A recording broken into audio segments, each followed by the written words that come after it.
voice okay? Yeah. So, good morning, everybody. It's a great opportunity to be here, and I would like to thank Aubrey for the kind invitation and thank the Foundation for putting together such a wonderful meeting. So I would like to talk about some work we have been done and some work going on. The telomere dysfunction can induce stem cell aging, and I would also like to tell you about how can we do about it. So as you know, telomere are located at the end of chromosomes. The main function of telomere is to protect the chromosome ends. So if the telomere become very short, it cannot maintain such a proper structure to protect the telomere. So eventually, the short telomere is recognized as a double-strand break. So this initiates the DNA damage signaling pathway. So in the somatic cells, there's no telomerase activity in most cells. And during cell division, the telomere lines become short and short. And this encounters two very important checkpoints. One is the p53 dependent senescent checkpoint. If the cell bypasses this checkpoint, they keep dividing. The telomere lines become shorter and short. And then the cells will encounter another crisis checkpoint, which is characterized by dramatic cell death.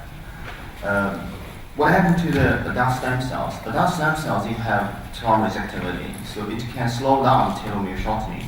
But it's not enough. So during aging, the adult stem cells do have telomere shortening. So we want to understand, is this very important for the stem cell function? So to really understand this, we have to use a mouse model because adult stem cells has to be studied in vivo. You cannot do it in vitro. So we use the mouse model, which is deleted of the TRC component of the telomerase. So the mice have no telomerase activity, but however, in the first generation of the knockout mice, they're still fine. There's no aging phenotype because the inbreed laboratory animals, they have long telomere. And we have to continue to breed them knockout with knockout, and then we get the late generation, which is here in black 6 background, is generation 3 and 4. So in the third generation, it's the main mice that shows in the black 6 background is we call telomere dysfunctional mice because they show premature aging phenotype and they live shorter lifespan, and they have problem in the organ maintenance. They have reduced stress response. This is the wound healing experiment. And if you do partial hepatectomy, they have impaired regeneration capacity. So this is the model we want, and then we ask the question, what is the reason that they have this premature aging phenotype? Is this because of stem cell aging? What can we do about it? So this is what we know from the cell culture. If you have short telomere, if the telomere is not functioning well, and then the cells activate the p53 pathway, and through Puma-mediated apoptosis and P21-mediated cell cycle arrest, they led to the cell death or the reduced proliferative capacity. Is this true in the stem cells in vivo? So first we deleted P21 in the telomerase knockout mice. So basically crossed the TRC knockout mice with P21 knockout mice. And these mice showed a dramatic elongation of the lifespan. So this is the record, this is the rescue. And this is the rescue of lifespan is associated with the rescue of the stem cell function. This is a transplantation experiment. So if you see the knockout mice, the single knockout, they have a reduced profound failure in the reconstitution capacity in the peripheral blood. But double knockout shows the dramatic improvement. And then if the p53 is the major player, can we delete p53 to get the same rescue? So we delete p53 in the intestine, but cannot because although the cell don't die or still proliferating, but they have a dramatic increased chromosome imbalance. So the damaged cell stays in, which is cause the collapse of the total tissue. if clearance of damaged cells is so important, so is it because of Puma mediated apoptosis to clear the cells, the damaged cells? So we delete Puma. But surprisingly, deletion of Puma can elongate the lifespan dramatically. And then last question, what happened to the stem cells? Both in the blood forming stem cell and the intestine stem cells, there's an increased stem cell number. But the further increase the stem cells get activation of the P21. So this is how we reconcile the data altogether. So if we delete Puma, the cells do not die because of apoptosis, but the further damaged cell will be controlled by P21 mediated cell cycle arrest. So in the other way around, if we delete P21, the cell can proliferate for a certain time, but the further damaged cell means the cells with further shortened telomere will be controlled by Puma-mediated apoptosis. But if we delete P53, now the checkpoint is working, so damaged cells is accumulating, which is eventually is a disaster for the organ. Since the stem cell is so bad, can we do something about it, except for just genetically manipulating the animals? So discussion with Aubrey gave us a lot of speculative ideas. So the question is, could we slow down the telomere-driven aging? This is just a model of aging, right? So by stem cell transplantation. So this is what we did. We take the wild-type stem cell which have long telomere, and we transplant into the mice with short telomere, which is the aging model that we use, but we didn't see a rescue. This just show you an example that this is a bone marrow facts analysis. This shows the B cell development. So the reason I'm using B cells is because this is so sensitive to the aging. This is telomere dysfunctional mice, but if you put this wild-type mice in a telomere, wild-type stem cells in telomere dysfunctional mice, they still have problem in making these B cells. But you put this telomere dysfunctional stem cells into a wild-type healthy recipient, so they can make B cell. So this tells us about that at least the function of the stem cell to differentiate into the B cell lineage is dependent on the environment. So is this because of the environment of the cellular nature, which is the bone marrow, or it's because of the systemic environment, which is the circulating factors in the body? So we transplant the newborn bone into the kidney capsule, and we analyze the bone marrow in this transplanted bone. So the result shows you that no matter what bone you transplant in, as long as the recipient is the telomere dysfunctional mice, so they cannot make B cells. But no matter what bone you transplant, and as long as they are a wild-type recipient, they can make very good B cell differentiation. So this is about the stem cell function in terms of B cell differentiation. So what about self-renewal of the stem cells? So to understand this, we transplant the wild-type stem cells into the telomere dysfunctional mice and wild-type mice. And after 6 months, we take the cell out and do defects analysis. And what we saw was in the telomere dysfunctional mice, the wild-type stem cell, engrafted wild-type stem cells still have increased the number as you see here, not only in the stem cell but also in the progenitor cells. So it looks like they can promote self-renewal stem cells. But if we really take the cells out and analyze the functionality of the cells by competitive repopulating assay, they have reduced repopulating capacity. So this is saying that although the number is increased, but the functionality of the stem cells is decreased by the bad environment. So the bad environment not only influence on B cell differentiation, but it also exhausts the stemness of the stem cell. So the next question is, the environment is so bad that if you don't have good environment, you cannot let your stem cell transplantation work well. So can we do something about this? Can we test the model the stem cell transplantation can slow down aging if you give a better environment?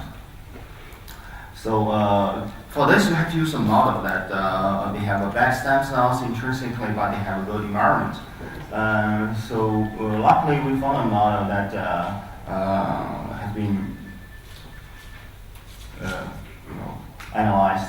many years ago when I was still in Lena Rudolph's lab.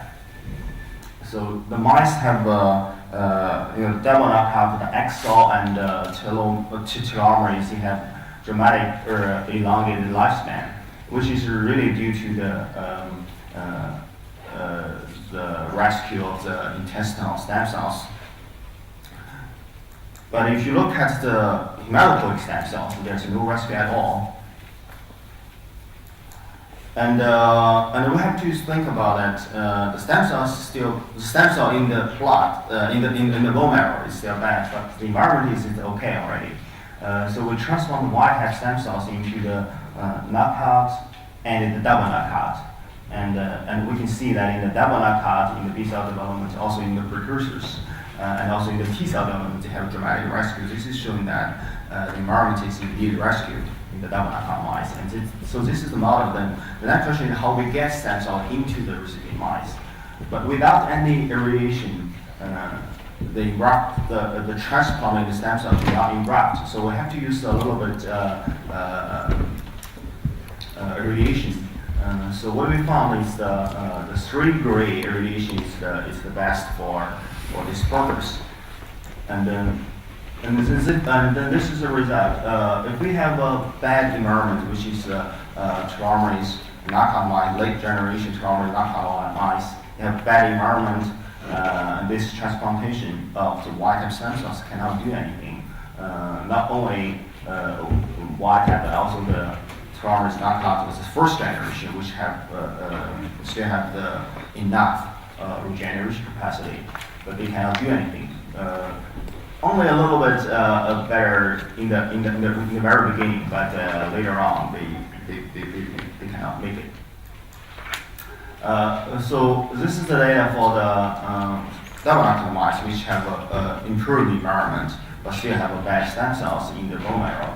And this transplantation can really show some rescue, not only by the wild-type stem cells, but also by the telomerase knockout, which is the early generation. They still have long telomere, but they don't have telomerase activity. But this is a very preliminary data, so hopefully in the next few months we will see the rescue. So to really improve the environment, we have to understand what are the environmental factors. So very early I did some solid array, I found something is actually increased. It's not some factor that is missing during aging. It's a lot of factors is increased. This is just for example, it's a GCSF, it's more than 20-fold increase. And we have data that if you bring this back, you can make stem cell heavier. And then by some proteomic analysis, we found some cytokines and proteins in the serum that is upregulated in this telomere dysfunctional mice. And these markers in the mice have some implications in human aging. So we analyzed the serum from the young and old, and we found it has a very nice correlation with the age and also telomere length. And it also has some implication in the age-related diseases. So this is just, for example, in the diabetes. So it correlates very well with age and correlates very well with disease.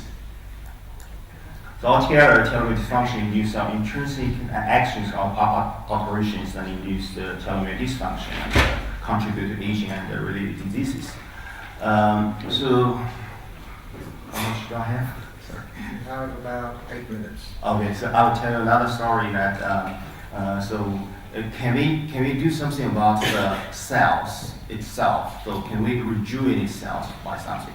So here I compared 2 approaches to rejuvenate cells by reprogramming strategies. So first is the iPS cells by the transcription factors. The other one is the traditional somatic cell nuclear transfer strategy.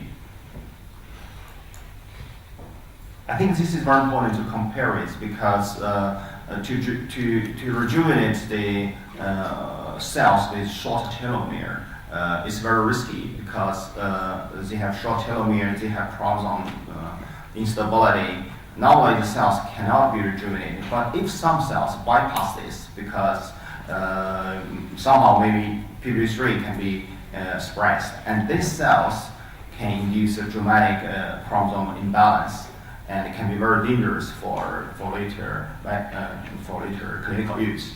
So this is why we compare these two approaches to see which is better. This shows you that both the IPS strategy and the ntES strategy can establish the reprogrammed cells. This shows you that by these markers, and you can see here's the methylation and demethylation of the markers during reprogramming. And very interestingly, we found that although this is a testing by cell growth in the in vitro culture, with the cell has short telomere, the proliferative capacity is reduced, especially in the iPS cells. But in the same G3 cells, when you use the ntES strategy, they have a much better proliferative capacity. And this is shown by BRDO incorporation assay. So all from the G3 cells, this is by IPS, this is by ntES, they have a much better proliferation capacity. And this shows you the TANA assay, which is indicator of the apoptosis. And in the second generation of the telomerase knockout, this is already a dramatic increase of the apoptosis in the iPS cells, but have a improvement in the ntES strategy. So similar in the G3 here. So what is the reason of the improvement in the proliferation and reduced apoptosis? So we think the ntES can reduce the endemic checkpoint. This shows you by the p53, 53BP1 positive cells. So in the G3 cells, if you do a nuclear transfer and to get the reprogram, these cells have reduced the endemic response foci. And this is the more downstream target of the endemic single positive, which is p21, and it also shows a reduced p21 expression. And so altogether, the golden standard for testing this potency of the induced stem cells is to either transplant into the body to get a teratoma, or finally do a chimeric mice. And so I just want to compare the G3 because the G2 already shows you something, but the G3 is very dramatic. In the G3, the IPS cannot make teratoma, but the ntES can. So here, so for the chimeric mice, the G2, which have a little bit longer telomere, can make chimeric mice in the ntES cells, but not in the iPS cells. This shows you the telomere length. So we in the end we found out that the ntES nuclear transfer can elongate the telomere better than the iPS strategy. So the telomere is really elongated by this approach compared to the IP cells. And also the elongation of the telomere lines is important, but more important is the critical short telomere, which is if you don't have the proper length of telomere, you cannot make the capping function. How can we define the capping function? So the critical short telomere is one of them. And so again, similar in the ntES, they have reduced the critical short telomere lines. And remarkable decrease of telomere signal free end. So if the telomere lines become so short, you cannot detect it by the fluorescence microscope, so we call it telomere free end. And this free end is reduced in the ntES compared to the iPS strategy, induced pluripotent stem cells. This shows you an example of the pictures. Okay. Yeah, right. This is. Oh, thank you. This is a furin experiment. So the furin is really a bad thing for the cells because if the problem fuse, it's a dramatic disaster for the cells. And this furin is also reduced in the ntES cells. And then we went on to look at the gene expression data, and we found that there's many genes related to mitochondrial target gene have been enriched in the comparison. And we found the mitochondrial morphology in the ntES is much better compared to the iPS cells. And we also did sucrose analysis, and this is consumption of oxygen. It's also much better in the ntES cells compared to the iPS cells. This RS level, RS also reduced in the ntES compared to iPS cells. Okay, this is a mutation in the mitochondrial DNA. It is dramatically reduced by the nuclear transfer strategy. Okay, this is the differentiation capacity of the cells. The ntES cells is much better than iPS cells in the differentiation to the EB body. And this differentiation to the neuron progenitor cells is also much better in the ntES cells. And then we analyzed the PGC1 expression. So the PGC1 expression is very low in the pluripotent stem cells, but when you differentiate them, they get reactivated. But this reactivation is gets expressed in the iPS cells, but it's much better in the ntES cells. So by this, I would like to thank the people in the lab and the collaborators, and also the foundation, especially the SAS Foundation. Thank you.